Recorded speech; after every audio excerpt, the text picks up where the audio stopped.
Hello everyone, most welcome. Today I am going to discuss about the fill in the blanks. 5 marks के fill in the blanks class 9th 10th 11th और 12th में पूछे जाते हैं।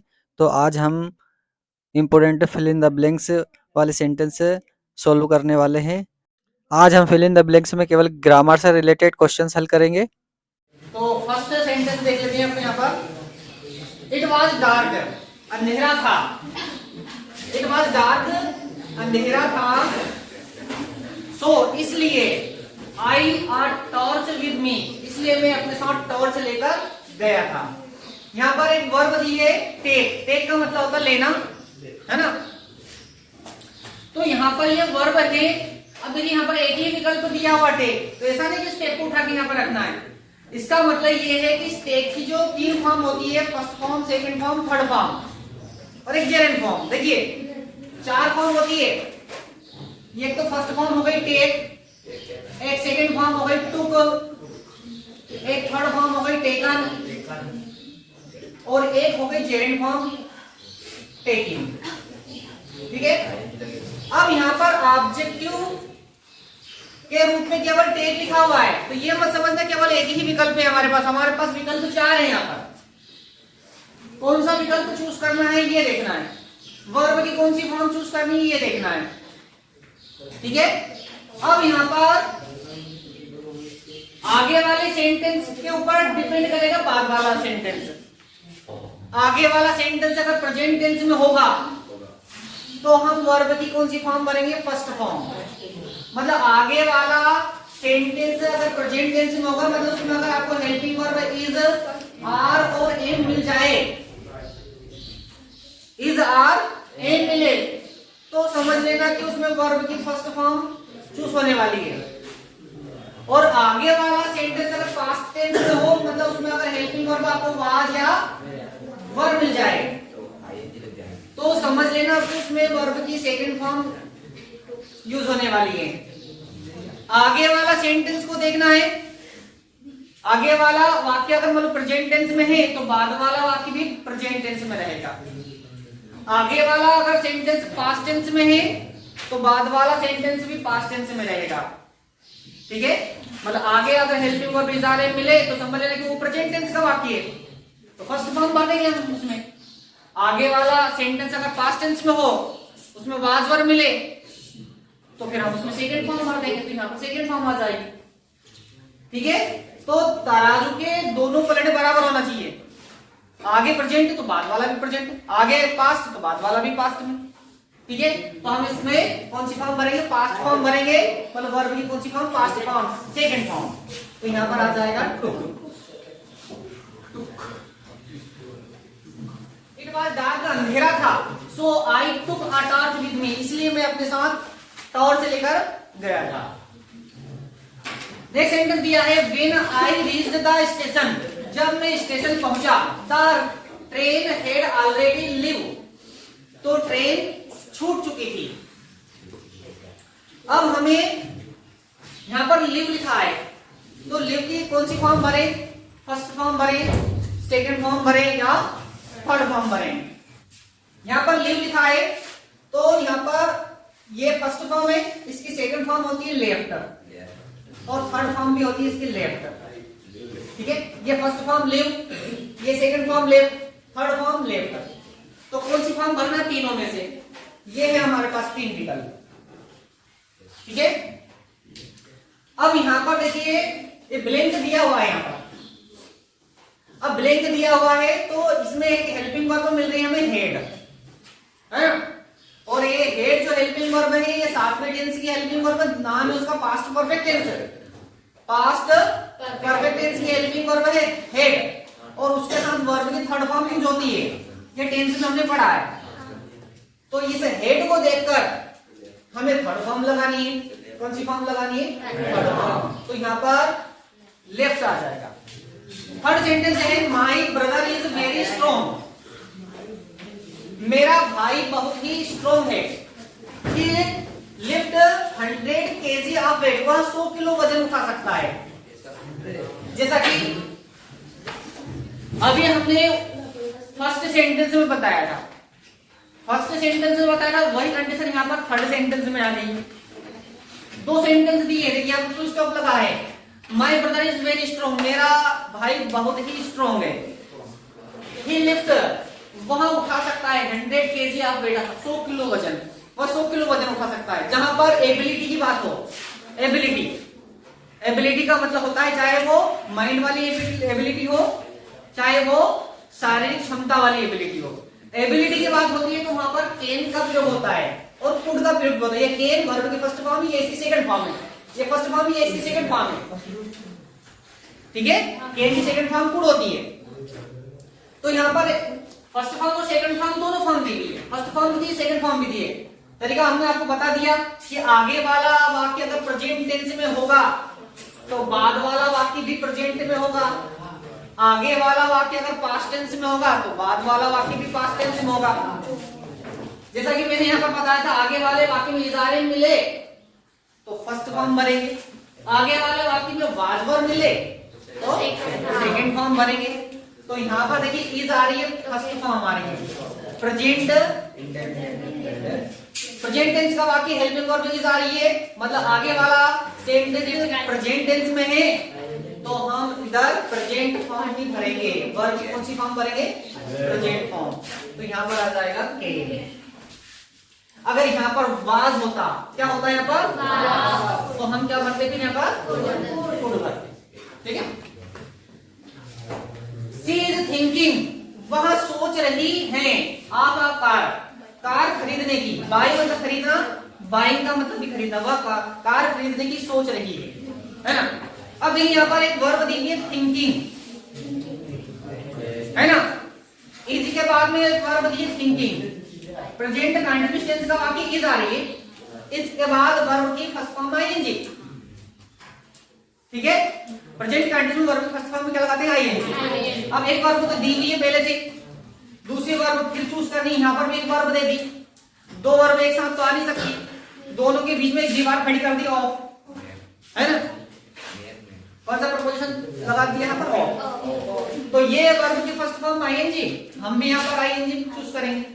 क्या choose कर देंगे? आईएनजी। तो यहाँ पर लिखेंगे buying. She is thinking of buying a car, वह कार खरीदने की सोच रही है। अब देखिए पांचवा sentence, repair the window, window को रिपेयर करो, जस्ट नाउ, अभी रिपेयर द विंडो। अब विंडो कैसी है? टूटी हुई विंडो को ही रिपेयर करने के लिए कहा गया होगा। किस अच्छी विंडो को कोई रिपेयर करता है ना। तो ऐसी विंडो जो कि टूटी हुई है, तो टूटी हुई मतलब ऐसी चीजें जो टूटी हुई है, मतलब टूट चुकी है, तो टूट चुकी है मतलब थर्ड फॉर्म ब्रोकन। तो क्या आ जाएगा यहाँ पर? नेक्स्ट सेंटेंस दिया है डॉग्स सेल्डम बाइट। डॉग्स मतलब जो कुत्ते हैं कभी कभी क्या करते हैं? बाइट कर देते हैं वो, है ना। भोगते भोगते क्या कर देते हैं? वो बाइट कर देते हैं, काट लेते हैं। अब देखिए यहाँ पर सेंटेंस के प्रारंभ में ब्लैंक दिया हुआ, ध्यान देना। सेंटेंस के प्रारंभ में अगर ब्लैंक मिले और वर्ब के फॉर्म भरने के लिए कहा जाए, वर्ब, वैसे सेंटेंस के प्रारंभ में नाउन या प्रोनाउन आता है। सेंटेंस के प्रारंभ में अगर मान लो ब्लैंक मिले, वैसे सेंटेंस के प्रारंभ में क्या होता है? तो नाउन होता है, नाउन मतलब किसी व्यक्ति का नाम, है ना, या फिर प्रोनाउन होता है। प्रोनाउन मतलब ही, सी, इट, यू, वी, दे, आई, ये प्रोनाउन। तो ये सब्जेक्ट ग्रुप में सबसे आगे आते हैं। लेकिन सब्जेक्ट के स्थान पर अगर वर्ब भरने के लिए कहा जाए, बार्गेन होता है भोगना, ये बार्क में आईएनजी लगा है, बार्किंग, है ना।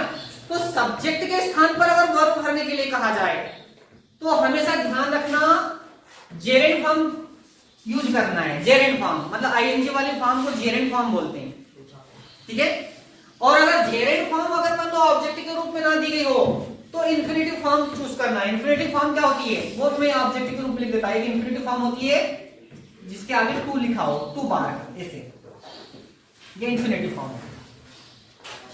वर्ब के आगे अगर टू लिखा हो तो उसको इन्फिनेटिव फॉर्म बोलते हैं। वर्ब में आईएनजी लगा हो तो उसको जेरेंड फॉर्म बोलते हैं। तो सेंटेंस के प्रारंभ में ब्लैंक अगर नजर आए तो कंपलसरी उसमें आईएनजी वाली फॉर्म ही भरना है। और अगर आईएनजी वाली फॉर्म ऑब्जेक्ट के रूप में ना मिले तो फिर जेरेंड फॉर्म भरना है। दोनों में से एक फॉर्म ऑब्जेक्टिव के रूप में जरूर दी जाएगी। तो यहाँ पर टू बार्क तो ऑब्जेक्टिव के रूप में दिया नहीं है, केवल इतना लिखा हुआ है बार्क और बार्किंग, इसलिए यहाँ पर वाक्य के प्रारंभ में रिक्त स्थान दिया है, आईएनजी वाली फॉर्म चूज करेंगे तो यहाँ पर बार्किंग ही चूज करना है। कोई सा भी सेंटेंस हो, किसी भी प्रकार का सेंटेंस हो, सेंटेंस के प्रारंभ में वर्ब भरने के लिए कहा जाए तो आईएनजी फॉर्म ही भरना है, ठीक है। नेक्स्ट सेंटेंस है ही इज ऑनेस्ट मैन, वहां ईमानदार आदमी है। आर्टिकल दिया है ए इन द, ब्लैंक दिया हुआ है।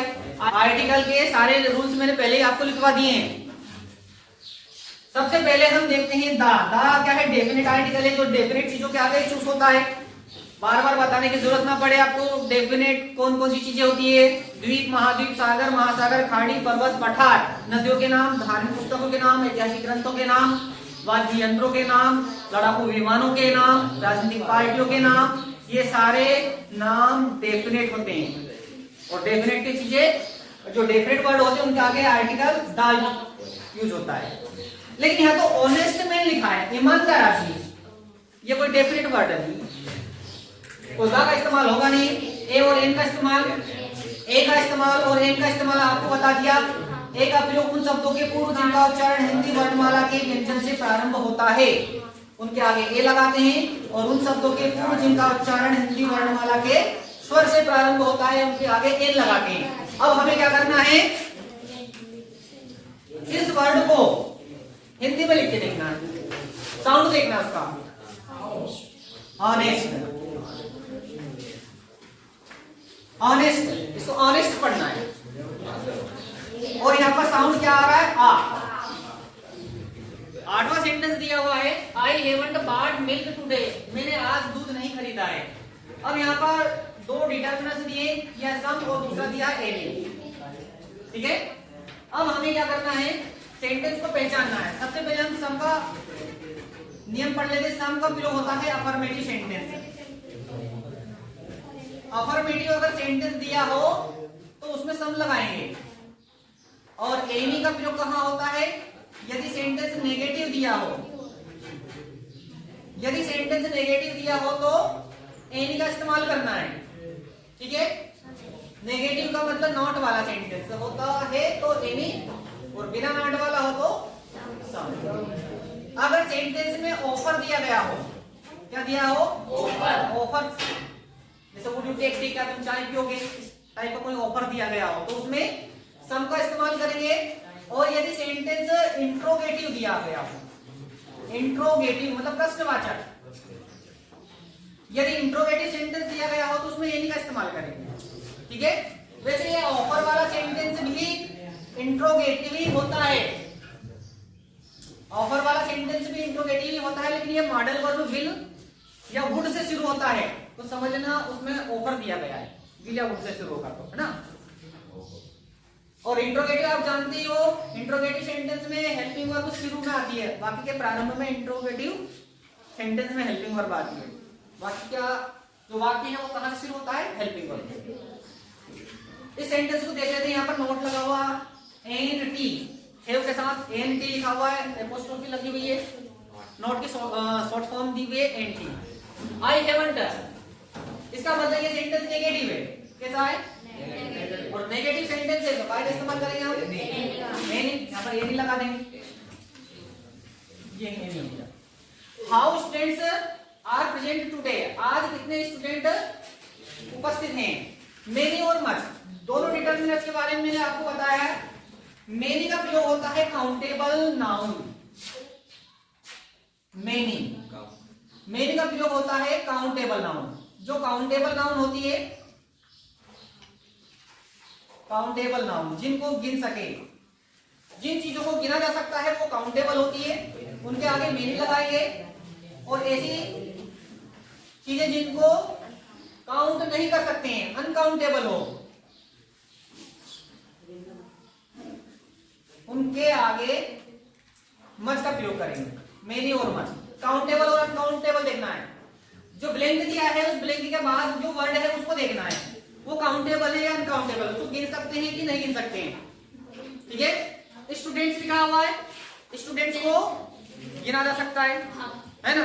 तो क्या आ जाएगा इसमें? मेनी आ जाएगा। हाउ शुगर, देखो शुगर एक शक्कर होती है और शक्कर एक पाउडर फॉर्म में होती है। तो जो पाउडर फॉर्म में जो चीज होती है उनको काउंट नहीं कर सकते हैं। एक लिक्विड फॉर्म या पाउडर फॉर्म में होती है ना कोई चीज, लिक्विड मतलब तरल पदार्थ है, उनको भी नहीं गिन सकते है ना, वो पाउडर फॉर्म वाली चीज को भी नहीं गिन सकते। तो ऐसी चीजों के आगे मच का इस्तेमाल करना है, यहाँ पर मच आ जाएगा। ठीक है, तो यहाँ पर हमारे 10 ऑब्जेक्टाइल क्वेश्चंस कंप्लीट